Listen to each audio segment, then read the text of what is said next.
विद्यार्थियों एवं दोस्तों, मेरे यूट्यूब चैनल के स्टडी ग्रुप 940 पर आप सभी लोगों का बहुत-बहुत स्वागत है। आज के इस वीडियो में हम बात करेंगे कक्षा 10वीं विषय विज्ञान के हाई स्कूल मुख्य परीक्षा 2025 के सेट ए के बारे में, जिसमें 23 क्वेश्चन पूछे जाएंगे और जो समय रहेगा वह 3 घंटे का रहेगा और जो अंक रहेंगे वह 75 अंक का पूरा पेपर रहेगा। और इसी पेपर से 21 मार्च को 100% क्वेश्चन पूछे जाएंगे, तो आप लोग जल्दी-जल्दी पेपर को देख लें और इसके प्रश्नों के उत्तरों को तैयार कर लें, क्योंकि आपके पेपर में यही प्रश्न आने वाले हैं और आपको सभी प्रश्नों के आंसर भी इस वीडियो में बताए जाएंगे। तो आप लोग वीडियो को पूरा देखें और चैनल को लाइक, सब्सक्राइब, शेयर, कमेंट करना ना भूलें। और साथ ही वीडियो को अपने फैमिली और दोस्तों को भी शेयर कर दीजिए। तो इसमें ये दिशा निर्देश हैं, तो सभी प्रश्न अनिवार्य हैं। प्रत्येक प्रश्न के लिए आवंटित अंक उसके सम्मुख अंकित है। प्रश्न क्रमांक 1 से 5 तक वस्तुनिष्ठ प्रश्न है। प्रश्न क्रमांक 6 से 17 तक प्रत्येक प्रश्न पर 2 अंक निर्धारित हैं। छठवां प्रश्न क्रमांक 18 से 20 तक प्रत्येक प्रश्न पर 3 अंक हैं। और सातवां है प्रश्न क्रमांक 21 से 23 तक प्रत्येक प्रश्न पर 4 अंक आवंटित हैं। तो ये जो पेपर है ये हिंदी और इंग्लिश दोनों वर्जन में है, तो आप लोग इंग्लिश मीडियम वाले बच्चे भी पेपर को देख लें। देखते हैं प्रश्न पहला। तो प्रश्न पहला है वस्तुनिष्ठ प्रश्न। तो कैल्शियम ऑक्साइड का जल के साथ अभिक्रिया किस प्रकार की अभिक्रिया है? तो इसका जो राइट आंसर होगा बच्चों वह होगा ऊष्मक्षेपी अभिक्रिया, क्योंकि कैल्शियम ऑक्साइड चूना जब जल के साथ में अभिक्रिया करता है तो उससे वाष्प निकलती है, साथ ही उसमें बुदबुदाहट के रूप में कार्बन डाइऑक्साइड गैस निकलती है, तो इसमें ऊष्मा का उत्सर्जन होता है, अर्थात ये ऊष्मक्षेपी अभिक्रिया होगी। दूसरा है प्रोपेन के ऑक्सीजन में दहन के लिए संतुलित समीकरण है। तो इसका जो राइट आंसर होगा इसका पहला option AC3H8 + 5O2 3CO2 + 4H2O, ये इसका राइट आंसर हो जाएगा। तीसरा है विद्युत चुंबक का कोर बनाने के लिए निम्नलिखित में से कौन सी सामग्री सबसे उपयुक्त है? तो इसका जो राइट आंसर होगा वह होगा सी, लोहा। चौथा उदासीनता अभिक्रिया में अम्ल एवं क्षार के साथ अभिक्रिया करके उत्पाद बनाता है। तो इसमें अम्ल और क्षार आपस में क्रिया करके लवण और जल का निर्माण करते हैं और ये उदासीनीकरण अभिक्रिया भी कहलाती है। तो इसका राइट आंसर हो जाएगा लवण एवं जल, ऑप्शन नंबर ए। पांचवा है विद्युत ऊर्जा को यांत्रिक ऊर्जा में परिवर्तित करने वाला उपकरण है। तो इसका राइट आंसर हो जाएगा मोटर। छठवां है किसी माध्यम का अपवर्तनांक निर्भर करता है।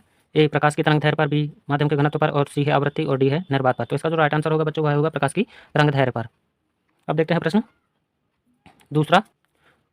तो बच्चों प्रश्न दूसरा है रिक्त स्थान की पूर्ति कीजिए। तो इसमें जो क्रियाओं को मेड्यूला द्वारा नियंत्रित किया जाता है, पहले वाले खाली स्थान में अनैच्छिक क्रियाओं को मेड्यूला द्वारा नियंत्रित किया जाता है। दूसरा है दाहिने हाथ के अंगूठे के नियम के अनुसार यदि अंगूठा धारा की दिशा में इंगित करता है तो उंगलियां जो होती हैं चुंबकीय बल की दिशा में मुड़ती हैं। तीसरा है मछलियों के हृदय में केवल 2 कक्ष होते हैं। चौथा है आँख का वह भाग जो रंग प्रदान करता है आयरिस कहलाता है, तो इसके खाली स्थान में आयरिस आ जाएगा। चौथा है खाली स्थान में ऊर्जा का प्रवाह एक दिशा में होता है, तो इसका जो राइट आंसर होगा परिस्थितिक। छठवां है जब कोई अम्ल धातु के साथ अभिक्रिया करता है तो H2 गैस उत्पन्न करता है। अब हम देखते हैं प्रश्न तीसरा। तो प्रश्न तीसरा सत्य असत्य। तो पहला है प्रतिवर्ती क्रिया में शामिल अंग मेरुरज्जु, मोटर न्यूरॉन और मस्तिष्क हैं, तो ये असत्य है। तो दूसरा है अम्लों का पीएच मान 7 से अधिक होता है, तो अम्लों का जो पीएच मान होता है वो 7 से कम होता है, तो ये असत्य हो जाएगा। तीसरा किसी रासायनिक अभिक्रिया में उत्पादों का द्रव्यमान हमेशा अभिकारकों के द्रव्यमान के बराबर होता है, तो ये सत्य हो जाएगा। चौथा है प्रकाश के एक माध्यम से दूसरे माध्यम में समान गति से यात्रा करने पर अपवर्तन होता है, तो ये असत्य हो जाएगा। पांचवा है सभी धातुएं लचीली होती हैं और इन्हें खींचकर तार बनाया जा सकता है, तो सभी धातुएं लचीली नहीं होती और ना ही उनसे तार बनाया जा सकता है, तो ये असत्य हो जाएगा। छठवां है मानव आंख के रेटिना में दृष्टि के लिए रॉड और कौन कोशिकाएं होती हैं, तो ये सत्य है, तो ये सत्य हो जाएगा। अब हम देखते हैं प्रश्न चौथा। तो चौथा प्रश्न है सही जोड़ी बनाइए। तो इसमें जो प्रबल अम्ल है, प्रबल अम्ल HCl, तो ये इसका राइट आंसर हो जाएगा। दूसरा है ऊष्मा का अवशोषण, तो ऊष्मा का जो अवशोषण होता है ऊष्मा शोषी अभिक्रिया कहलाती है, तो ये इसका दूसरे का राइट आंसर हो जाएगा। तीसरा है सेरिबेलम, तो जो सेरिबेलम होता है ये अनैच्छिक क्रियाओं को नियंत्रित करता है, तो ये तीसरे का राइट आंसर हो जाएगा। चौथा है DNA, तो जो DNA है ये जीन कहलाता है, तो ये इसका चौथे का राइट आंसर हो जाएगा। पांचवा है मेंडल, तो मेंडल ने आनुवंशिकता के नियम दिए थे, तो ये पांचवे का राइट आंसर हो जाएगा। छठवां है एक्वा, AQ प्रतीक है, तो ये पानी के लिए है, पदार्थ पानी में घुल जाता है, तो एक्वा जो होती है एक्वस स्थिति यानी जलीय अवस्था, तो ये छठवें का राइट आंसर हो जाएगा। अब हम देखते हैं अगला प्रश्न पांचवा।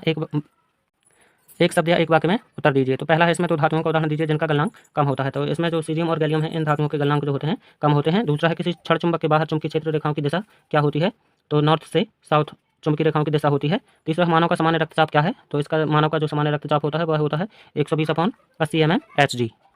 चौथा है मानव मस्तिष्क का कौन सा भाग सोचने, सुनने, सूंघने और देखने के लिए विशेषीकृत होता है, तो प्रामस्तिष्क जो कि अग्र मस्तिष्क में स्थित होता है।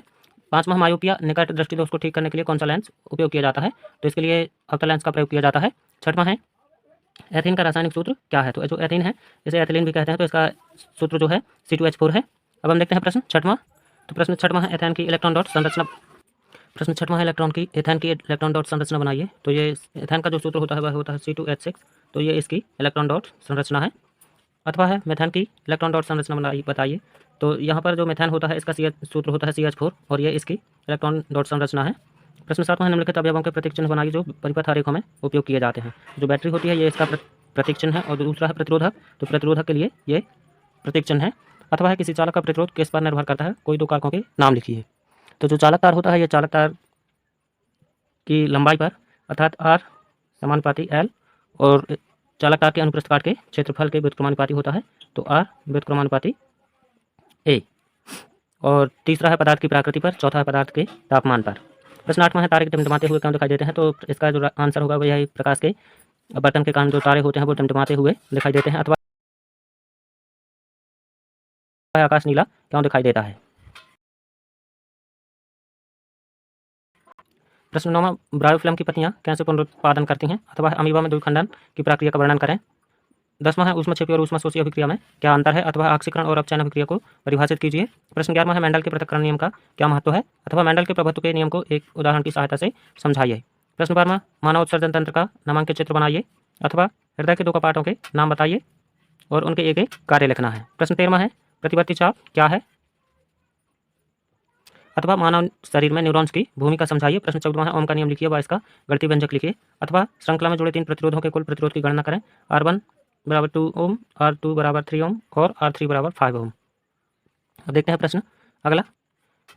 प्रश्न 15वां अपवर्तनांक को परिभाषित कीजिए और पानी का अपवर्तनांक लिखिए, अथवा एक उत्तल लेंस की फोकस दूरी 25 सेंटीमीटर है, लेंस की शक्ति की गणना करें और बताएं कि यह अभिसारी लेंस है या अपसारी लेंस। प्रश्न 16वां जीवों में pH मान का महत्व समझाइए और 2 उदाहरण लिखिए, अथवा बेकिंग सोडा को गर्म करने पर होने वाली रासायनिक अभिक्रिया किस प्रकार की है, रासायनिक समीकरण लिखिए।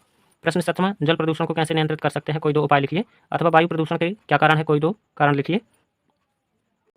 प्रश्न 18वां निम्नलिखित धातुओं का उदाहरण दीजिए जो लंबे समय तक वायु और पानी के संपर्क में आने के बाद भी जंग नहीं लगती। दूसरा है जिसे सबसे अधिक विद्युत चालकता के लिए जाना जाता है। तीसरा है जिसे आसानी से चाकू से काटा जा सकता है। निम्नलिखित शब्द अथवा है निम्नलिखित शब्दों को परिभाषित कीजिए। जंग, तन्यता, एनोडाइजिंग। प्रश्न 19वां है चुंबकीय क्षेत्र रेखाओं के चारित्रिक गुण लिखिए तथा रेखा चित्र की सहायता से समझाइए, अथवा एक सीधे धारावाही चालक तथा एक वृत्ताकार लूप के चारों ओर चुंबकीय क्षेत्र रेखाओं का पैटर्न बनाएं और समझाएं वे कैसे भिन्न है। प्रश्न 20वां है आणविक सूत्र लिखना।